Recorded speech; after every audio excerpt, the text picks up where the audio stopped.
Cinema शौकीन से आपका स्वागत करता है। आज हम बात करने वाले हैं दैट्स माय बॉय के बारे में। ये कहानी है एक स्टूडेंट और एक टीचर की, कि कैसे स्टूडेंट अपने ही टीचर को प्रेग्नेंट कर देता है, लेकिन उसे कुछ भी नहीं पता कि एक पिता होना क्या होता है। कहानी की शुरुआत होती है और हमारे सामने 1984 का दृश्य आता है। हम डॉनी नाम के एक लड़के को देखते हैं जो अपने कॉलेज में जा रहा है। डॉनी बहुत ही ज्यादा पॉपुलर है, वो एक टीनेजर है। वो जैसे ही अपने कॉलेज के अंदर दाखिल होता है, उसकी मुलाकात होती है अपने दोस्तों से। ये सारे अभी छोटे हैं, लेकिन इनकी बातें सुनने के बाद पता लगता है कि इन्हें लड़कियों में बहुत ही ज्यादा रुचि है। जब ये सारे लोग बात कर रहे होते हैं, तब डॉनी कहता है कि मुझे अपनी उम्र की लड़कियों में कोई भी रुचि नहीं है, मैं उन्हें लड़कियां मानता ही नहीं। मुझे अपने से बड़ी उम्र की लड़कियां पसंद है, असली मायने में वो लड़कियां हैं। मुझे अपने टीचर्स बहुत पसंद आते हैं। अभी डॉनी बातें कर ही रहा होता है, तभी वो अपने टीचर को देखता है जिसका नाम है मैरी। मैरी को देखने के बाद वो उसके पास जाता है और कहता है कि क्या आप मेरे साथ बाहर चलना चाहोगे। तब मैरी मुस्कुराने लगती है और कहती है कि तुम अभी छोटे हो और मेरे स्टूडेंट हो। तुम्हें पता होना चाहिए कि अगर तुमने एक टीचर को डेट के लिए पूछा तो तुम्हारे साथ क्या होगा, तुम सस्पेंड भी हो सकते हो। मैरी की इन सारी बातों को सुनने के बाद भी डॉनी नहीं रुकता, वो ऐसे ही फ्लर्ट करते रहता है। तब मैरी उसे कहती है कि मैं तुम्हें 1 महीने का डिटेंशन देती हूँ। तब जाकर के डॉनी शांत होता है। अब रोज मैरी उसे पढ़ाने आती है, वो भी अकेला। जब ये दोनों एक साथ होते हैं, तब मैरी उससे फ्लर्ट करना शुरू कर देती है। शुरू में डॉनी को भरोसा नहीं होता कि उसके साथ क्या हो रहा है। उसे लगता है कि मैरी उसके साथ गेम खेल रही है ताकि वो परमानेंट उसे सस्पेंड करवा सके। लेकिन जब मैरी उसके नजदीक आना शुरू कर देती है, तब डॉनी को समझ में आ जाता है कि वो सच में उसमें इंटरेस्टेड है। धीरे धीरे ये दोनों करीब आने लगते हैं और इनका अफेयर शुरू हो जाता है। ये ज्यादातर वक्त एक साथ बिताते हैं। स्कूल के बाद भी ये दोनों साथ ही रहते हैं। एक दिन जब कॉलेज में अनाउंसमेंट हो रहा होता है, तब पूरा का पूरा कॉलेज यहीं पर मौजूद होता है। सारे लोग स्टेज पर अनाउंसमेंट सुन रहे होते हैं। तभी इन्हें कुछ आवाजें सुनाई पड़ती है। वो लोग समझ नहीं पाते कि आवाजें कहां से आ रही। तब ये लोग कर्टेन ऊपर कर देते हैं। तब सारे लोग देखते हैं कि डॉनी और मैरी दोनों एक साथ हैं, वो भी बिना कपड़ों के।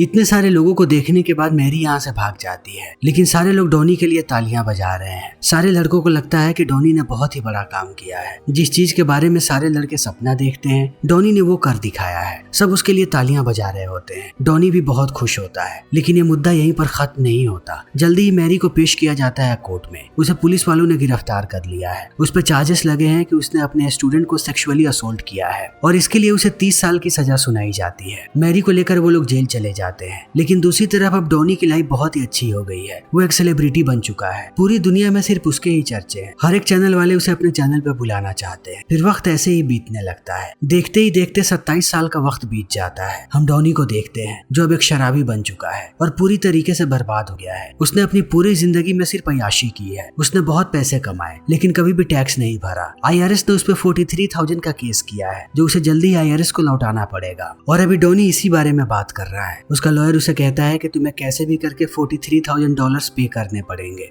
वरना तुम जेल की हवा खाओगे, वो भी लंबे समय की। डॉनी को ये बात समझ में नहीं आती। वो कहता है कि मेरे पास बिल्कुल भी पैसे नहीं है और मैं नहीं जानता कि मैं पैसे कहाँ से लाऊंगा। उसका लॉयर कहता है कि तुम्हारे बेटे के पास बहुत पैसे हैं। सारी दुनिया जानती है कि तुम्हारा बेटा कौन है, तुम उससे मांग सकते हो। डॉनी कहता है कि मैं उससे मिला भी नहीं, मैं सीधा उससे पैसे मांगने कैसे जाऊंगा। तब लॉयर उसकी तस्वीर दिखाता है और कहता है कि तुम्हारे बेटे का नाम टॉड है, वो जल्दी ही शादी करने वाला है, तुम उससे जाकर के बात करो। तब डॉनी उसकी तस्वीर को देखने लगता है। दूसरी तरफ हम टॉड को देखते हैं। टॉड की एक बहुत ही सुंदर गर्लफ्रेंड है। वो जल्दी ही उसके साथ शादी के बंधन में बंधने वाला है।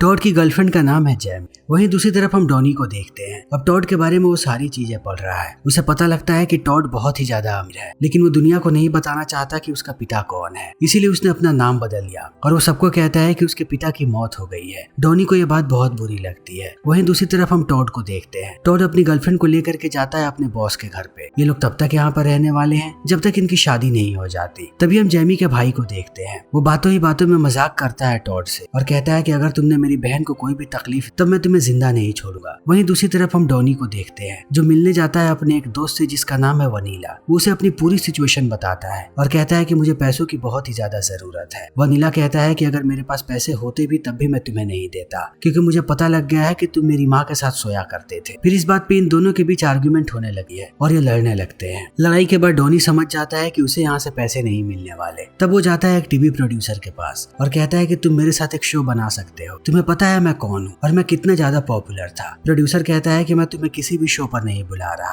अब तुम्हें कोई भी नहीं देखना चाहता। वो बात बहुत ही ज्यादा पुरानी है। तब डॉनी उसे कहता है कि तुम्हें मेरे बेटे के बारे में पता है, तुम उसके बारे में बता सकते हो। अब वो बहुत ही ज्यादा अमीर हो चुका है। इन बातों को सुनने के बाद प्रोड्यूसर कहता है कि सिर्फ तुम्हारे बेटे से काम नहीं चलेगा, उसकी माँ को भी बुलाना पड़ेगा। सुना है कि वो 2 साल के बाद छूट रही है जेल से। वो जैसे ही जेल से छूटती है, अगर तुम तीनों एक साथ नजर आ जाओ तब मैं तुम्हें $50,000 दूंगा। इन बातों को सुनने के बाद अब डॉनी खुश हो जाता है और निकल पड़ता है टॉड के घर पे जाने की। जैसे ही वो दरवाजे पे पहुंचता है, उसकी मुलाकात होती है जैमी से। जैमी उसे लेकर के जाती है अंदर सारे लोगों के पास। जैसे ही टॉड यहाँ पर डॉनी को देखता है, वो परेशान होने लगता है और भाग करके आता है यहाँ पर डॉनी के पास। वो नहीं चाहता कि डॉनी सच्चाई बताए यहाँ पर सारे लोगों। डॉनी कुछ बोलता उससे पहले टॉड कहता है कि ये मेरा दोस्त है। तब डॉनी सबको कहानियां सुनाने लगता है। वो अजीबोगरीब कहानियां बनाता है। उसकी कहानियों से बहुत सारे लोग प्रभावित होते हैं और हंसने लगते हैं। तभी टॉड कहता है कि अब डॉनी यहाँ से जा रहा है। इस बात को सुनने के बाद सारे लोग कहते हैं कि तुम ऐसे नहीं जा सकते, तुम्हें इनके शादी के लिए रुकना चाहिए। जैमी भी यही चाहती है। सारे लोग जब इंसिस्ट करते हैं तब टॉड भी मान जाता है। डॉनी हमेशा से यहाँ रुकना चाहता था, लेकिन अब टॉड लेकर के डॉनी को जाता है दूसरे कमरे में और कहता है कि आखिर अब तुम्हें क्या चाहिए, तुम यहाँ पर क्यों आए हो। तब डॉनी दोबारा कहानी बनाने लगता है। वो कहता है कि तुम्हारी माँ बहुत बीमार है, मैं बस उसे देखना चाहता था एक आखिरी बार। तब इनके बीच आर्गुमेंट होने लगती है। टॉड डॉनी को कहता है कि आप दुनिया के सबसे खराब पिता हैं, आपके जैसा पिता किसी को ना मिले।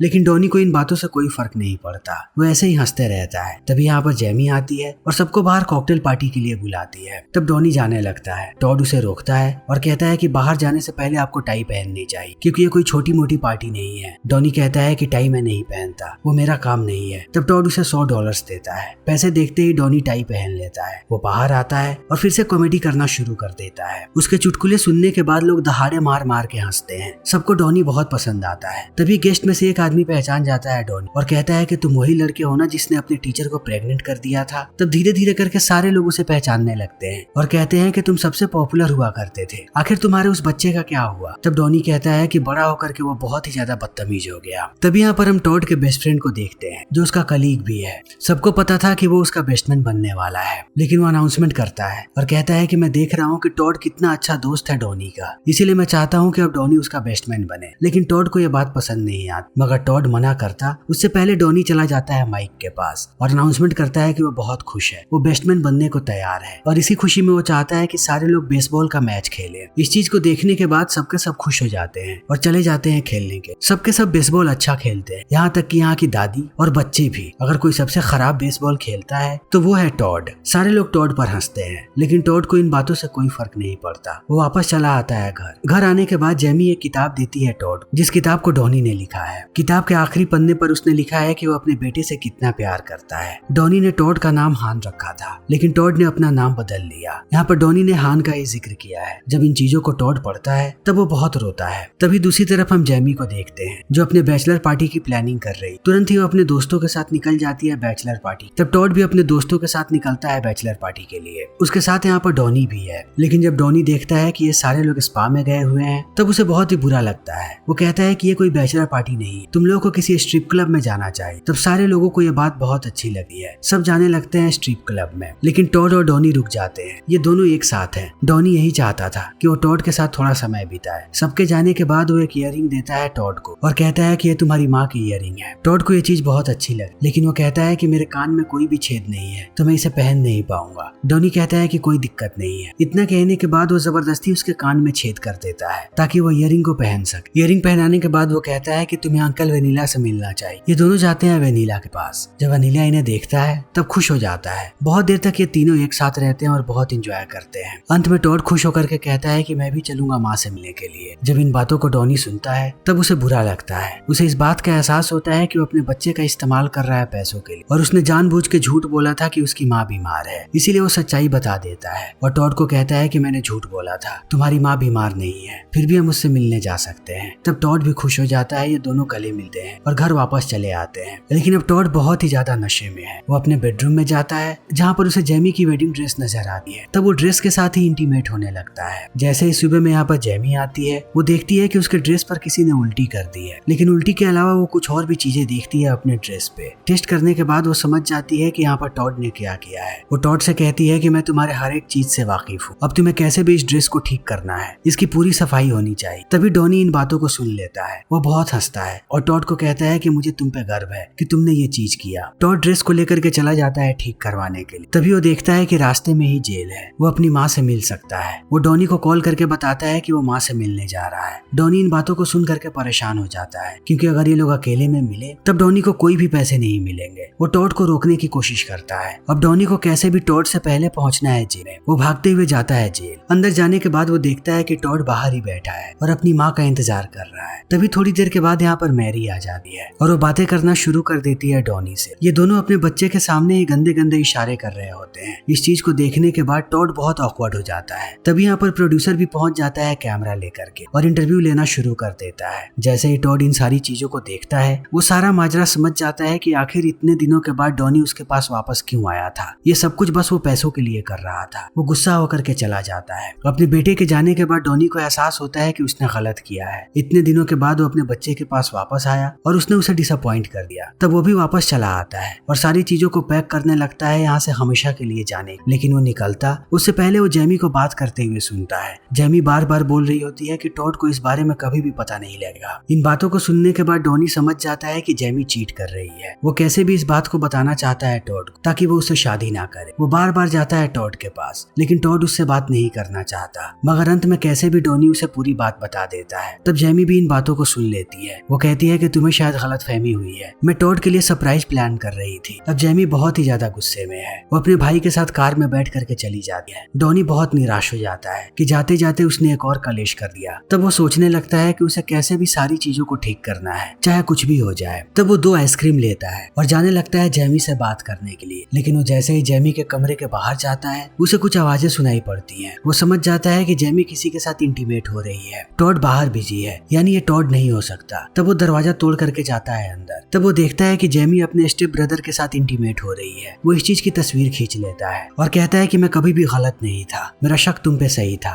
मैं इस तस्वीर को अब दिखाऊंगा टॉड को, तुम लोगों की शादी कभी भी नहीं हो सकती। इन बातों को सुनने के बाद जेमी कहती है कि मुझे पता है तुम्हें पैसों की जरूरत है, अगर तुम इस राज को छुपाओ तब मैं तुम्हें पैसे दे दूं। डॉनी थोड़ी देर तक सोचता है और अंत में वो एक्सेप्ट कर लेता है। तब जेमी उसे चेक दे देती। डॉनी घर वापस आता है और रात भर इसके बारे में सोचते रहता है। सुबह उसे एहसास होता है कि वो गलत कर रहा है। इस तरीके से वो अपने बच्चे की जिंदगी बर्बाद करेगा। अंत में वो निश्चय करता है कि उसे कैसे भी टॉड की शादी को रोकना है। वो भागते हुए जाता है वनीला के पास और कहता है कि मुझे तुम्हारी गाड़ी की जरूरत है। वनीला भी राजी हो जाता है। ये दोनों तेज ड्राइव करके पहुंचते हैं शादी वाली जगह और बीच में आकर के शादी को रोक देते हैं। डॉनी दूर से चिल्लाने लगता है और वो टॉड को कहता है कि ये लड़की तुम पर चीट कर रही है। लेकिन टॉड को इन बातों पर भरोसा नहीं है। तब डॉनी उसे चेक दिखाता है और कहता है कि इस राज को छुपाने के लिए इसने मुझे चेक दिया था, लेकिन मैं इस चेक को फाड़ रहा हूँ क्योंकि अब मेरे लिए पैसा नहीं बल्कि मेरा बच्चा ज्यादा इंपॉर्टेंट है। वो सबके सामने टॉड को अपना बच्चा कहता है और सबको बताता है कि टॉड उसी टीचर का बच्चा है। इस बात को सुनने के बाद अब सारे लोग आश्चर्यचकित रह जाते हैं, जेमी भी।